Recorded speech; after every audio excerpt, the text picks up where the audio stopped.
Hi guys, நம்ம இந்த வீடியோவில் லெஜெண்ட் ஆஃப் சென்லி எபிசோட் 19ல் என்ன நடந்துச்சு அப்படிங்கிறத பற்றி தான் பார்க்க போகிறோம். வீடியோக்குள்ளே போகிறதுக்கு முன்னாடி நம்ம சேனலை சப்ஸ்கிரைப் பண்ணாதவங்க சப்ஸ்கிரைப் பண்ணிக்கோங்க. அப்படியே மறக்காமல் பக்கத்தில் உள்ள பெல் ஐக்கானையும் கிளிக் பண்ணிக்கோங்க. அப்படியே கொஞ்சம் லைக்கையும் கமெண்டையும் கூட தூவி விடுங்க. ஃபர்ஸ்ட் எடுத்த உடனே நம்ம இமோட்டல் இல்லாமல் தான் காட்டுறாங்க. நம்மளும் ஹெவன்லி லார்டை மீட் பண்ண ஆள் முகமே சரியில்லை. நம்ம ஹீரோவும் என்னாச்சுன்னு சொல்லி கேட்குறாரு. என்ன பிரச்சனை டிவைன் லார்ட்? அதெல்லாம் எதுவுமே இல்லை. மோட்டல் வேர்லேருந்து நீங்கள் அனுப்பின தகவலை கேட்டு தான் நான் கொஞ்சம் யோசிச்சுட்டு இருக்கேன். உண்மையை சொல்லுங்க நம்மால் சொல்ல. அவரும் சரின்னு சொல்லிட்டு டக்குன்னு பக்கத்துல இருந்த ஒரு கப் எடுத்து காட்டுறாரு. இது டையூனியோ மோட்டலுக்கு சொந்தமானது. இந்த ஜெட் கப் எனக்கு ரொம்பவே பிடிச்சிருக்கு. இதுக்கு பதிலாக நான் உனக்கு என்ன வேணாலும் தரேன்னு சொல்லி பார்த்துட்டேன். ஆனா அவ முடியவே முடியாதுன்னு சொல்றான். இதெல்லாம் ஒரு விஷயமாங்கிற மாதிரி நம்மளும் பார்க்க எனக்கு புரியுது டிவைன் லார்டு. ஆனா இந்த மாதிரி சின்ன சின்ன பொருட்களை கலெக்ட் பண்றதுதான் நான் என்னோட ஹாபியா வச்சிருக்கேன். எனக்கும் கொஞ்சம் போர் அடிக்காம இருக்கணும்ல. நம்ம ஹீரோவும் ஆசைகள் நம்மளை அழிவு நோக்கி கொண்டு போகும்னு சொல்றாரு. அவரும் உண்மைதான். ஆனா ஆசை வராத வரைக்கும் நமக்கு எந்த பிரச்சனையும் இல்லை. ஒருவேளை அது வந்துருச்சு, அதுல இருந்து வெளியே வர்றது அவ்வளவு சாதாரண காரியம் இல்லைன்னு சொல்ல நம்ம ஹீரோவும் லைட்டா யோசிக்கிறாரு. நீங்க சொல்றது உண்மைதான் டிவைன் லார்ட். நீங்க பேசுறத பார்த்தா நீங்களும் இது ஒரு விஷயத்து மேல ஆசைப்படுற மாதிரி இருக்கு. இல்ல அப்படி நடக்க வாய்ப்பே இல்லை. நீங்க தான் கடைசி ஏன்ஷியன் கார்டு. ஒருவேளை நீங்களும் உங்க பவர்ஸை இழந்துட்டீங்கன்னா அது இந்த 3 உலகத்துக்கும் மிகப்பெரிய அழிவை ஏற்படுத்தும். நம்மளும் அந்த மாதிரிலாம் எதுவும் இல்லைன்னு சொல்லி அப்படியே சமாளிக்க இந்த பக்கம் ஹெவனோட காடஸான நம்ம யூலாங்க தான் காட்டுறாங்க.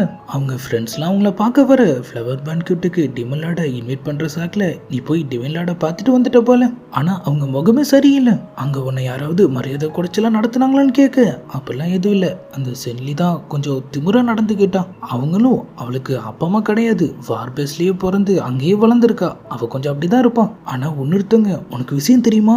சென்லி மேரேஜ்ல இருந்து தப்பிக்கிறதுக்காக மோட்டல் வேல் போயிருந்தால அப்ப டிவைன் லார்டும் ட்ரிபிளேஷனுக்காக அங்கதான் இருந்திருக்காரு. அவங்க 2 பேரும் லவ் பண்ணிருக்காங்க. இப்பயும் அவ டிவைன் லார்ட் கூட தான் சுத்திட்டு இருக்கா. உன்னை சின்ன வயசுல அவரை காப்பாத்தினாருங்கிற விஷயம் தெரிஞ்சுதான் அவ வேணும்னே உன்னை டார்கெட் பண்ணிருப்பான்னு நினைக்கிறேன். டிவைன் லார்ட் கூட அவளை ஸ்பெஷலா பாத்துக்கிறாருன்னு அவங்க சொல்ல சிச்சி அவர் அப்படிலாம் பண்ண மாட்டாரு. அதுவும் இல்லாம நான் அவரை இப்ப இமோட்டல் இல்லம்க்கு கூட்டிட்டு வந்துட்டேன்னு அவங்க சொல்ல நிஜமாவா? அப்ப டிவைன் லார்ட் இங்கதான் இருக்காரா? அதான் ஹெவனோட காத்துலாம் இப்ப திடீர்னு இவ்வளவு பியூரா இருக்கான். வா நம்ம போய் அவரை பார்க்கலாம்னு சொல்லி அவங்க எல்லாரும் அவங்கள பிடிச்சி அப்படியே தொங்க ஆரம்பிக்கும். நம்ம யூலாங்கும் சரி வாங்கன்னு சொல்லிடுறாங்க. எல்லாரும் போட்டி போட்டுட்டு அப்படியே அங்கிருந்து கிளம்ப இந்த பக்கம் நம்ம ஹீரோவை தான் காட்டுறாங்க. ஆள் தனியா உட்காந்து ஒரு இலையில அப்படியே மியூசிக் பிளே பண்ணிட்டு இருக்காரு. நம்ம ஹீரோயினை ஆள் ரொம்பவே மிஸ் பண்றாரு போல. இப்ப அந்த இடத்துக்கு யூலாங்கும் அவங்க ஃப்ரெண்ட்ஸும் வர இப்படி ஒரு மியூசிக்கை இதுக்கு முன்னாடி நான் ஹெவன்ல கேட்டதே இல்லை. ஆனா அங்கிருந்து உணர்த்தங்க இந்த மியூசிக் சோகத்தை ரெப்ரசன்ட் பண்ணுது. தன்னோட உயிருக்கு உயிரான லவ் மிஸ் பண்ற ஃபீல் இதுல இருக்குன்னு அவங்க சொல்ல நீ என்ன உளறிட்டு இருக்க? டிவைன் லார்ட் கவலைப்பட்டார்னா அது கண்டிப்பா இந்த 3 உலகத்தோட அமைதி சம்பந்தப்பட்ட விஷயமா தான் இருக்கும். நான் இமோட்டல் ரிலம்ல மியூசிக் படிச்சிருக்கேன். என் கேஸ் கண்டிப்பா தப்பாக்குதுன்னு அவங்க சொல்றாங்க. அதெல்லாம் கேட்டு நம்ம யூலாங்கும் லைட்டா குழம்பி போற மாதிரி காமிச்சதோட இப்ப அப்படியே நம்ம பூராங்க ஆள் பாத்டப்ல படுத்துட்டு புதுசா ஒரு பியூரிஃபிகேஷன் ஸ்பெல்ல கத்துட்டு இருக்காரு. அடுத்த வாட்டி மோட்டர் ரிலம்ல ஏதாவது பிரச்சனை வந்துச்சுன்னா நம்ம அதை இன்னமும் ஈஸியா ஹேண்டில் பண்ணலாம். அப்பதான் வெளியே ஏதோ சவுண்ட் கேக்குது. என்னன்னு பார்த்தா அவரோட சிஸ்டர் காட்ஸ் எவ்வளவு சொல்லியும் கேட்காம அவங்க பாட்டுக்கு நேரா பாத்ரூம் குள்ளேயே நுழைஞ்சிடுறாங்க. தெரியாத நம்ம உன் ஃப்ரெண்ட்ஸ் கிட்ட வாலாட்டிட்டேன், தயவு செஞ்சு என்ன மன்னிச்சிருநாள் சொல்ல.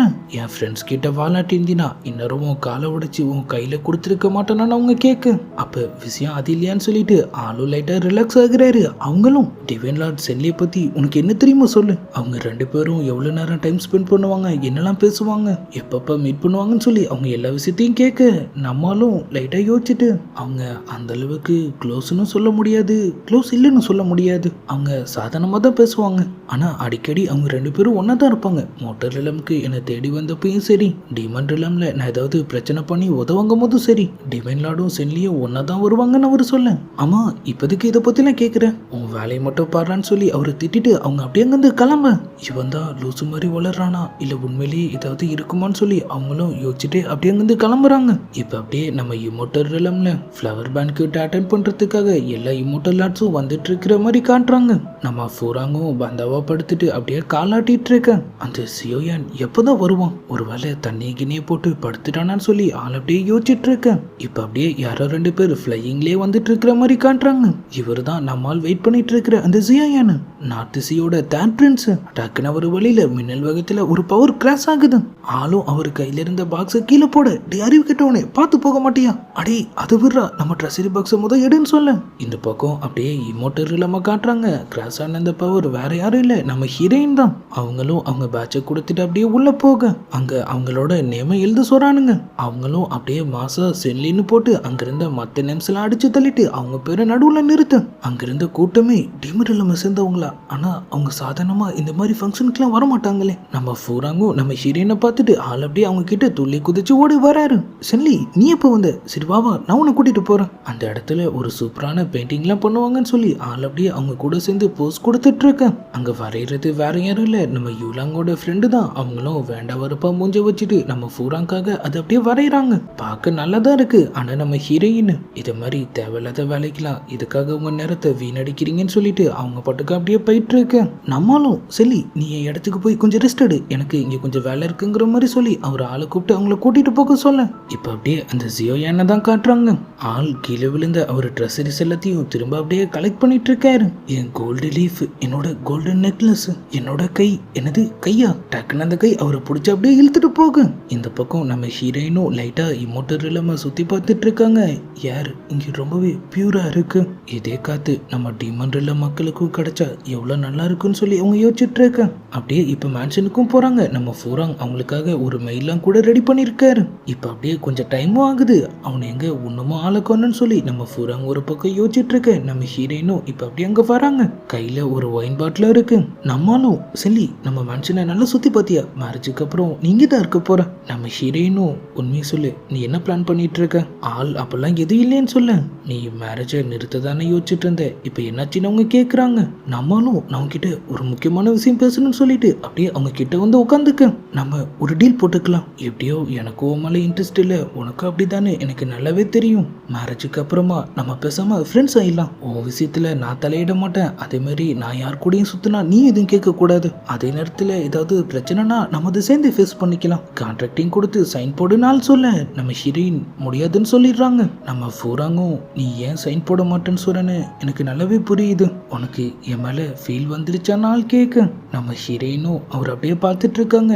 அப்படி பார்க்காத, எனக்கு வெக்கமா இருக்கு. அட கன்றாவியன்னு சொல்லிட்டு அப்படிலாம் எதுவும் இல்லை, எனக்கு நீ ஒரு ஆளே கிடையாது, அதனால இந்த அக்ரிமெண்ட்டும் தேவையில்லை. மேரேஜுக்கு அப்புறம் நீ யாரையாவது லவ் பண்றதா இருந்தா பண்ணிக்கும், ஆனா மற்ற பொண்ணுங்க கிட்ட வாலாட்டுன்னு தெரிஞ்சுனா உன் வாழை ஒட்ட நெருக்கிடுவேன்னு சொல்லிட்டு பாட்டிலையும் பறக்க விட்டுட்டு அவங்க அப்படியே அங்கிருந்து கிளம்ப. இந்த பக்கம் நம்ம யுலாங்கோட கேங்க தான் காட்டுறாங்க. மியூசிக், பெயிண்டிங், போயிட்டுன்னு சொல்லி ஒரு லேடிஸும் நம்ம ஹீரோவை கரெக்ட் பண்றதுக்காக முழு நேர வேலையா அவங்களுக்காக வேலை பார்த்துட்டு இருக்கேன். நம்ம யுலாங் மட்டும் இதே நினைச்சு அப்படியே பயங்கரமான யோசனையில இருக்காங்க. அப்பதான் நம்ம ஹீரோவோட மியூசிக் அவங்களுக்கு திரும்ப கேக்குது. அங்கிருந்து நம்ம மியூசிக் லேடி, இல்ல இது டிவைன் லார்டோட அதே மியூசிக் தான், ஆனா இதை வாசிக்கிறவங்க அந்த அளவுக்கு ஸ்கில்ஃபுல்லா தெரியல, மியூசிக் ஃபூராங் மேன்ஷன்ல தான் வருதுன்னு அவங்க சொன்ன. அவங்களும் கையை முறுக்கிட்டு அப்படியே அங்கிருந்து கிளம்புறாங்க. இந்த பக்கம் பார்த்தா நம்ம ஹீரோயின் அந்த லீஃபை வச்சு அவங்களும் நம்ம ஹீரோ மாதிரி அதே மியூசிக்கை அப்படியே பிளே பண்ணிட்டு இருக்க. இந்த பக்கம் நம்ம ஃபூராங் அதை கேட்டு அப்படியே கண்ணீர் விட்டுட்டு இருக்காரு. இதை வாசிக்கிறவங்க ஸ்கில் ரொம்பவே வீக்கா இருந்தாலும் இந்த மியூசிக் என் இதயத்துக்குள்ள பூந்து என்ன ஏதோ பண்ணுது. லாடுன்னு கத்திக்கிட்டே ஒருத்தவங்க அப்படியே ஓடி வரான். மியூசிக்கை கேட்கும் போது ஏன்டா என்ன டிஸ்டர்ப் பண்ற, உங்க சிஸ்டர் அவங்க கேங்கோட நம்ம மேன்ஷனுக்கு வந்துட்டு இருக்காங்க. நம்மளும் பாயிண்ட் பிடிச்சிடுறாரு. அவளோட கேங்கும் நம்ம டிவைன் லார்டை உசார் பண்றதுக்காக கட்டங்கட்டி வேலை பார்க்குறவங்க. சென்லிய அவங்க தப்பா புரிஞ்சுக்கிட்டாங்கன்னு நினைக்கிறேன். சீக்கிரமா அவங்க உதவங்கத்துக்குள்ள காப்பாத்தியாகணும்னு சொல்லிட்டு அவரும் அப்படியே வந்து கிளம்ப. சமயம் வாசிச்சுட்டு இருந்த நம்ம ஹீரோயினும் ஒரு கட்டத்துல கடுப்பை அதை அப்படியே பறக்க விட்டுடுறாங்க. அதே நேரத்துல இந்த பக்கம் நம்ம யூலாங்க நம்ம ஃபூராங் வந்து அவங்கள வழிமறைக்க, மரியாதையா செல்லி எங்க இருக்கான்னு சொல்லிடு, இப்போ உனக்கு என்னதான் பிரச்சனை நாள் கேட்க. என்னது என்ன பிரச்சனையா, டிவைன் லார்ட் பிளே பண்ண அதே மியூசிக்க இப்ப அவ வச்சிட்டு இருக்கா, இதுக்கு என்ன அர்த்தம் அவங்க கேக்குறாங்க. அவரு எப்ப அவளுக்காக அவங்க ஆரம்பிக்க, சச்ச நிறுத்து, டிவைன் லார்டு எனக்காகவும் தான் மியூசிக் பிளே பண்ணிருக்காரு, இது ஒரு சாதாரண விஷயம் தான், சரி நீங்க எல்லாரும் கிளம்புங்கன்னு அவரு சொல்லு. அந்த லேடிஸ் கேங்கும் ஒரு வேலை இருக்குமோன்னு சொல்லிட்டு அப்படியே அங்கிருந்து கிளம்ப போறாங்க. ஆனா யூலாங் டக்குன்னு திரும்ப அவர்கிட்ட வந்துட்டு, அவர் எப்ப எங்க எதுக்காக உனக்கு மியூசிக் பிளே பண்ணாருன்னு சொல்லு. அது அசுரா கிங் மேன்ஷன்ல ஒரு ஈவினிங் டயத்துல அவர் நல்ல மூட்ல இருக்கும் போது எனக்காக வாச்சாரு. அப்ப கிளைமேட் எப்படி இருந்துச்சு, அதுக்கப்புறம் என்ன பண்ணீங்க, என்ன சாப்பிட்டீங்க. அவரும் டக்குன்னு வாய்க்கு வந்த பதிலாம் அப்படியே அடிச்சு விட்டுட்டு இருக்கு. அவங்களும் அவரை குறுகுறுன்னு பார்த்துட்டு, இப்போதைக்கு நம்புறேன்னு சொல்லிட்டு அப்படியே அங்கேருந்து கிளம்புறாங்க. ஆனால் அவங்களோட ஃப்ரெண்ட்ஸுக்கு இதில் சுத்தமாக நம்பிக்கை இல்லை. ஃபோராங் டிவெல்நாட் அவளுக்காக மியூசிக் வாசிச்ச விஷயத்தை கேட்டு ஃபஸ்ட்டு சாக்கானதை நோட் பண்ண அவன் கண்டிப்பாக செல்லியை காப்பாற்றுறதுக்காக தான் நம்மக்கிட்ட போய் சொல்லியிருக்கணும். அந்த செல்லியை நம்ம சும்மா விடக்கூடாது, அவளுக்கு ஏதாவது பாடம் கற்றுக் கொடுத்தே ஆகணுங்கிற மாதிரி அவங்க பிளான் பண்ண. இப்போ அப்படியே நம்ம ஹீரோயின் அந்த கேங்கில் இருந்த ஒரு லேடி தான் அவங்களுக்காக சாப்பாடு கொண்டு வராங்க. அவங்க மெய்டுக்கு உடம்பு சரியில்லை, அதான் அவங்களும் சரின்னு சொல்லிட்டு அதை அப்படியே லைட்டாக பார்க்குறாங்க.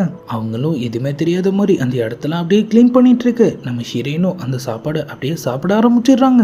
அவங்களும் அப்படியே மாட்டினான்னு சொல்லி சிரிப்பை போட்டுட்டு இருக்கு. நம்ம ஹீரோயின், நீ வாங்கின மெடிசன்ல சுத்தமாக எஃபெக்டே இல்லை, அவன் உன்னை நல்லா ஏமாத்திட்டான், ஆஹா மாட்டிக்கிட்டோமேன்னு சொல்லி அவங்க டக்குன்னு அங்கேருந்து எஸ்கேப் ஆக டக்குன்னு நம்ம ஹீரோயினோட ஸ்பீடு வந்து அப்படியே அவங்க கழுத்துலேயே பாயிண்ட் பண்ணுது.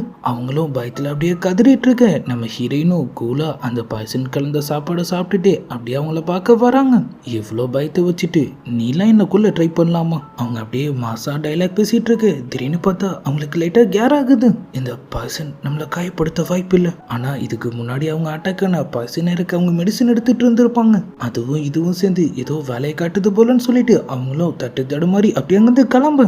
டக்குன்னு சில நீடில்ஸ் அவங்கள அட்டாக் பண்ண வருது. நம்ம ஹீரோயினோ ஒன்றை தடுத்துறாங்க. ஆனா உன்னோட வந்து அவங்க கையிலேயே சொருங்க. இவளாங்கோட மற்ற 2 ஃப்ரெண்ட்ஸும் இப்போ அப்படியே அங்க வராங்க. மாட்டினியான்னு சொல்லிட்டு அவங்க அப்படியே அந்த ஒன்னொரு லேடியும் காப்பாத்த. இதுக்கெல்லாம் மாற்ற ஆள நம்ம ஹீரோயின் கையில இருந்த அந்த நீடில பிச்சுட்டு நேரா இப்போ அவங்க கிட்ட தான் வராங்க. இவ்வளோ ஹை பைசன் அட்டாக்கையும் உனக்கு எப்படி எதுவுமே ஆகல? அவங்க 3 பேரும் அப்படியே கதற மாதிரி காமிச்சதோட இந்த பக்கம் எந்த கவலையுமே இல்லாம விளாண்டுட்டு இருக்கிற நம்ம ஃபோராங்க தான் காட்டுறாங்க. அவரோட அசிஸ்டன்ட் கதறிட்டு இப்போ அங்க ஓடி வராரு. லாடு, உங்க சிஸ்டரோட கேங் அசுரா கிங் கிட்ட பிரச்சனை பண்ண போயிருக்காங்க, இன்னைக்கு எத்தனை தலை ஊர்ல போகுதுன்னு தெரியலன்னு சொல்லிட்டு ஆளும் அவசர அவசரமா அங்கிருந்து கிளம்ப. நம்ம ஹீரோயினை பார்த்தா கூலா உட்காந்து மீட் சாப்பிட்டுட்டு இருக்காங்க. நம்மளும் அவங்களாம் எங்கன்னு கேட்க அவங்க கொஞ்சம் ஓவரா பண்ணிட்டாங்க, அதான் நான் அவங்கள கொன்னுட்டேன். ஆளும் அப்படியே அந்த தட்டை பார்க்குறாரு, அவங்கள பார்க்குறாரு. அப்பனா அவங்கள கொன்னு நீ சாப்பிட்டுட்டு இருக்கியா? அவங்களும் ஆமான்னு சொல்றாங்க. ஆளும் அப்படியே அதிர்ந்து போய் கீழே உக்காந்துடுறாரு. அவங்க அப்படியே மசாலாலாம் போட்டு அதை வேக வச்சு சாப்பிட்டுட்டு இருக்கேன். நம்ம ஃபூராங்க்கு ஒரு பக்கம் கொலை நடுங்குது, இன்னொரு பக்கம் கொமட்டிட்டு வருது. ஆள் உடம்பெல்லாம் ஒரு பக்கம் உதற ஆரம்பிக்கும். அப்பதான் அவரு செயல எதையோ பாக்குற மாதிரி காட்டுறாங்க. அப்படியே எபிசோட் 19 முடியுது. உண்மையிலேயே இமோட்டல் ரிலம்ல ஃபன்னுக்கு குறைச்சல இல்லைன்னு நினைக்கிறேன். அதுலயும் நம்ம ஹீரோயின் சும்மா வேற லெவல் பண்ணிட்டு இருக்காங்க. இதுக்கப்புறம் என்ன நடந்துச்சு, இன்னும் என்னென்ன வேற லெவல் மூமெண்ட்ஸ்லாம் நமக்காக காத்துட்டு இருக்குங்கிறதெல்லாம் நம்ம நாளைக்கான வீடியோவை பார்த்து தெரிஞ்சுக்கலாம். அது வரைக்கும் குட் பை.